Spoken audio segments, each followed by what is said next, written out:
Olá, no vídeo de hoje nós vamos falar sobre algo que mais atrapalha do que ajuda na reforma de bonecas. Meu nome é Fátima Melotti, eu sou especialista em reformas de bonecas. Primeiro que esse item, eu já passei por ele, já foi uma grande preocupação, já tinha uma extrema cobrança sobre ele e isso acaba atrapalhando a pessoa que se propõe a fazer a reforma de bonecas. Então a gente vai entender o que é e por que será que a gente se cobra tanto. Quando eu comecei a fazer bonecas de pano, eu tinha uma grande preocupação com essa parte de costura.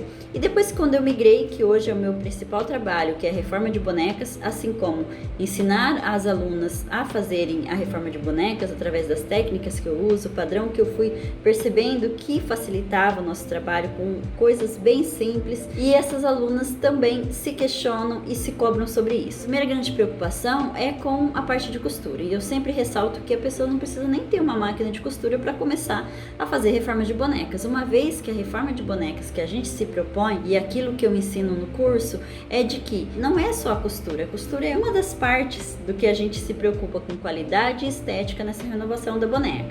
Então a gente tem a parte de cabelo, desde a limpeza, hidratação, colocar acessórios, fazer uma arrumação na cabeça dessa boneca e assim como a limpeza das outras partes que não sejam de tecido. Algumas vêm com risco de caneta, com cola, com tinta, a gente vai fazer essa limpeza. E aí sim vem para a parte de costura, que inclui o forro, que geralmente é a maior preocupação das mães. Esse forro vai se deteriorando, vai rasgando, vai esgarçando, e aí a gente faz toda essa troca. E as roupinhas, que é a parte estética mesmo, que vai dar o grande diferencial do antes e do depois para quem a gente publica, para a nossa vitrine virtual, para quem a gente mostra, e principalmente na hora da entrega para essa dona da boneca, seja criança, adolescente ou pessoa adulta. A preocupação da pessoa que está entrando nesse mundo da reforma de bonecas, confesso que já tive essa preocupação também, é na hora de fazer a costura das roupas. A gente disponibiliza, e é possível da gente inclusive fazer a reprodução da roupinha nos tamanhos pequeno, médio ou grande. E aí é lógico que às vezes a gente tem uma boneca típica, uma boneca diferente, e a gente também usa o recurso de fazer modelagem.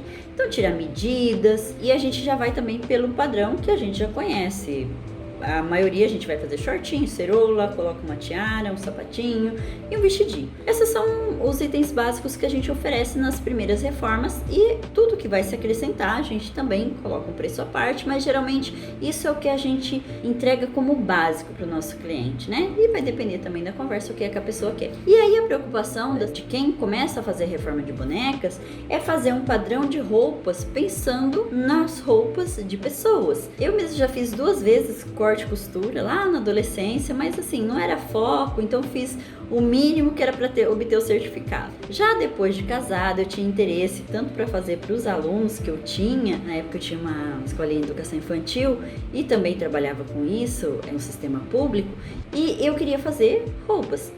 E aí eu fui fazer de novo o corte e costura ali mais comprometida e saí de lá realmente sabendo tirar medidas e fazer o básico, né? Não saí só como uma costureira, mas sabia ali fazer as técnicas e usar o esquadro, tirar as medidas e fazer. Então eu gosto muito hoje de fazer isso para bonecas na modelagem, através de uma modelagem bem simples e básica. Então quando eu comecei a fazer bonecas de pano, a gente já recebia os moldes com toda a orientação, e aí comecei a fazer, mas tinha sempre a preocupação de que acessórios vou usar, considerando também se você vai fazer para criança, se você vai usar botão, depende da idade da criança, os fechos, se era para amarrar, bastante objetivo pedagógico da criança aprender a dar laço, usar alguns colchetes, sempre eu fazia uma conexão com uma roupa de pessoa. Passado um tempo que eu comecei a ver mesmo esse grande mercado que tem da reforma de bonecas, e as bonecas de tamanhos variados, algumas roupinhas que eu tinha das bonecas de pano serviam nas bonecas industrializadas, mas aí precisei ir adaptando e ver a necessidade.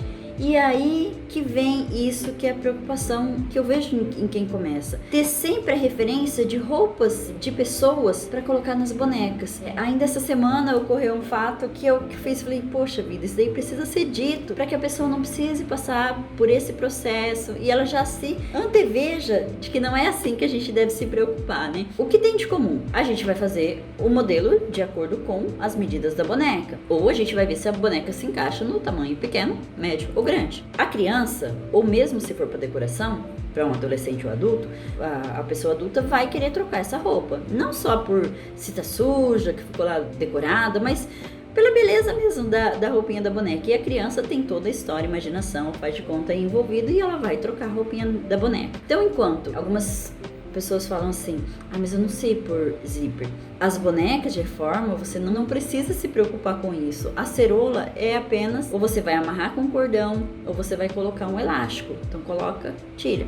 O vestidinho também da boneca. Algumas pessoas falam assim, mas eu não tenho velcro para fechar atrás. Não precisa, né? Mas vai ficar aparecendo ali. Realmente, é essa a graça. É esse o diferencial que a gente precisa enxergar na reforma de bonecas. Essa boneca, ela não tem que ser uma miniatura de uma pessoa em relação aos acessórios e as roupinhas que ela tem. Então a boneca pode ficar aberto ali atrás, você pode colocar um laço atrás para fechar essa roupinha da boneca. Então uma manga, que às vezes a gente quer fazer essa manga hiper frufru, tudo bem, se fosse para pessoa não ia ficar legal, mas na boneca a gente quer realçar, praticamente uma caricatura daquilo que é a boneca em relação a se fosse assim uma pessoa. Então essa preocupação não tenha de reproduzir uma roupa como a de humano. Não é esse o objetivo. Então a gente tem vários nichos. Existe isso? Claro que sim. Então a gente vê inclusive na história de bonecas, né,